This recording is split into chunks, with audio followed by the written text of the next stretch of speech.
do you want? How was your run? Tom and Susan have to be friendly. How was my run? How was your run? That's a fun run. Yeah, it was good. Nice and sunny out there, nice and warm. No, it was good. I mean, it was cold, but not too cold, so to say. No wind? Funny enough, there was wind at that cabin, Bill's cabin, or whatever that cabin is. There was 40 below and a tailwind. It was kind of odd. Oh, yes. Thank you. Ketchup? Can you get the ketchup? No. Okay. So you just said not too cold, but Yeah, like not too cold to the point that you couldn't stay warm. You know. Either with ski pulling or running, you could always stay warm. Because there's no wind. did you do a lot of running behind your sled? Just to stay warm, not necessarily to help, just to stay warm. So Birch Creek is coming up, and it's my editor described it to me as sinister cold. And It's only about 5 hours long. only. No, you know where the end is. So do you?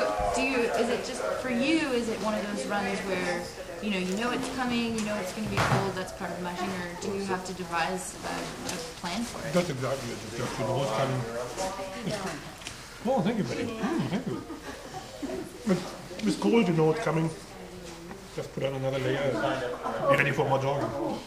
So now, Hans said that you broke quite a bit of trail on the way in, huh? Oh yeah. One of the guys, just put it polite, from behind, who all had bigger teams, as I would stop and they would just stop. But so far away that I couldn't talk to them. So in the end, it broke like 7 hours. I was kind of the cabin and stuff. And then I really just couldn't go any further. Hans took his turn, but he had broken before. Yeah. And had a dog in the bag. But as soon as he would stop, the other guy could really stay back. Is that frustrating? At times, but then they're not here yet, so something good came out of it. And do you think are you confident that you can maintain that lead, that it wasn't too tiring for your team to be doing that trail breaking? To be quite honest, not really worried. Keep on running, time to kill. Yeah, I wanted to ask you about your dogs, Peters, and when we talked to the vet check back in Whitehorse, you introduced me to Austin. You said it was, just a strong, reliable dog. He's still here, 12 years old. Still ticking. Do you have other dogs in there that you've been trying out or that have surprised you this trip? I have this one little female Ross as a 2-year-old, which I really didn't have any hopes that she would make it. This now, most likely now all the way. She's still She was always a picky eater at home. Now she got to the groove of things and just starts eating. Do you see that often where a dog, when they're at home or they're training, they can be finicky and then once it really gets down to the hard work, they just turn into little powerhouses? Well, usually they have to get to the point once. Some of them just don't. They don't eat. You have to drop them because they're too skinny. And then some point they just see the light and they realize, oh yeah, we better eat. Usually once they have it at that point, that's it. They stay there. And even for the upcoming races, they now know why it's not done. Okay. So speaking of eating, I don't know where you went. My favorite pastime. Yeah, Thomas Tetz told me to ask you if you were looking forward to having some McDonald's when you get into Fairbanks. That's why I'm picking up the pace, exactly. Just so I can go to McDonald's. Yeah. Is this paid advertising or what? No, I have a certain junk food addiction. So what's your favorite food out there on the trail, Sebastian? Whatever I can get, I'm not picky. Last night they made us a real nice dinner with ham and potato salad, and I always find it pretty neat. You're in the middle of nowhere, and what people dish up. Mike Sager's moose stew is always a favorite, and homemade cookies.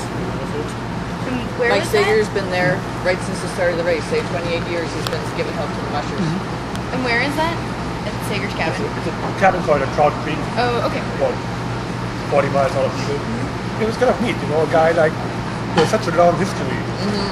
Still doing it. Yeah, you know. So, you have, it's seemingly not a long distance considering how far you've traveled already in this race, but it's a long trail considering what's ahead of you with Birch Creek and an Eagle Summit and, you know, Rosebud Summit. And I wonder if that's on your mind at all, what's ahead of you? It obviously is. You know, this is almost like, in a way, like playing chess. To look, when do you want to be where? Like I'm looking, when do I want to go across the summit? And, yeah, I definitely look at that.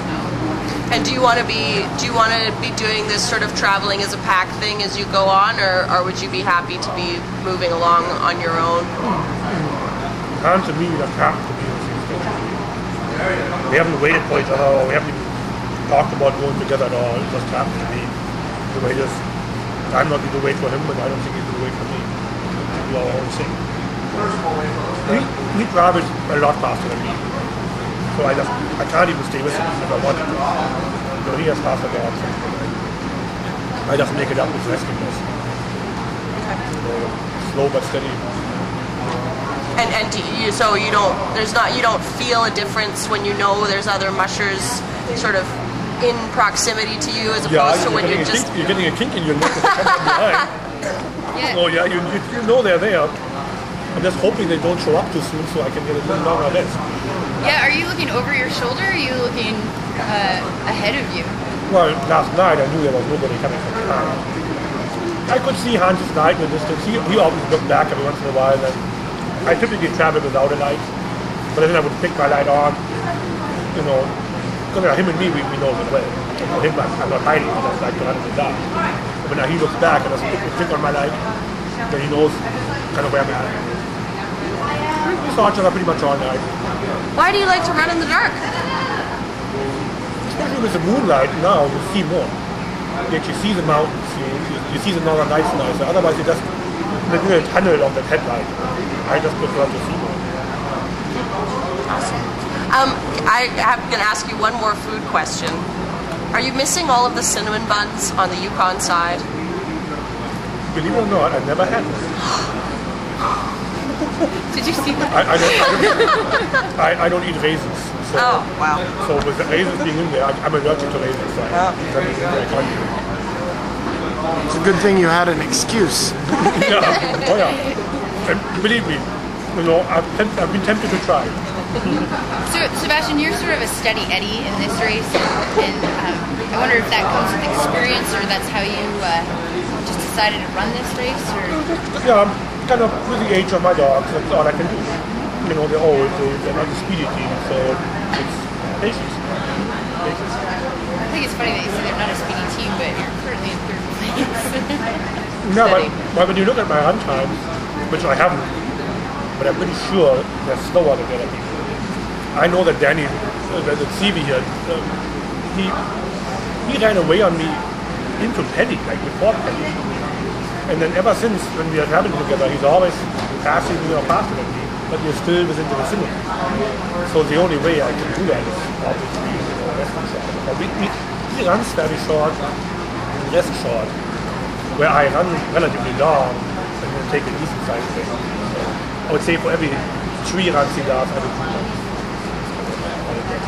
Distance-wise. Awesome. I don't really have any other questions. Thank you very much. Oh, you're welcome.